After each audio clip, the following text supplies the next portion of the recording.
Naam, ahlan wa sahlan wa marhaba mpenzi msikilizaji popote ulipo, mpenzi mtazamaji, ikiwa ni tarehe 12 mwezi wa 12 mwaka 2025. Karibu katika mukhtasari wa habari. Hii ni Hub TV. Moja kwa moja tukiwa tunaelekea katika vidokezo vyetu. Utovu wa usalama kushuhudiwa katika eneo la Ngumungumu, Shikaadabu Ward, Mombasa County, ambapo visa vya utovu wa usalama vimekuwa vikirikodiwa mara kwa mara. Leo tarehe 12, duka kadhaa katika mtaa huu limevamiwa na kuibiwa pesa taslim shilingi 56,000 na baadhi ya vitu vya kuuzwa katika duka hilo. Hilo ni duka ambalo kwamba liko katika mtaa huu.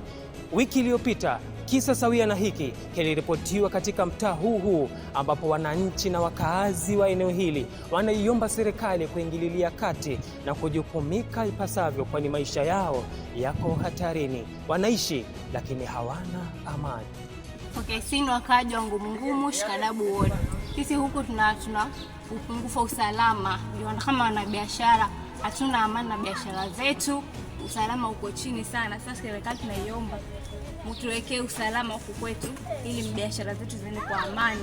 Maana kwa sasa magenge yanakuja kuvamia biashara zetu na kuja kama ni maduka, watu wanavuta milango, wanaiba. Serikali tunaomba sana mje tusaidie kwa usalama ili Ngumungumu, Shikaadabu Ward. Haya ndio ambayo kwamba yanajiri katika eneo bunge la Likoni, hapa tukiwa tuko Ngumungumu, Shikaadabu Ward. Serikali tunaiomba iweze kuingililia kati ili malalamishi ya wakaazi wa Ngumungumu yaweze kusikilizwa, usalama uboreshwe, kwani huku wakaazi wanaishi na hofu katika majumba yao.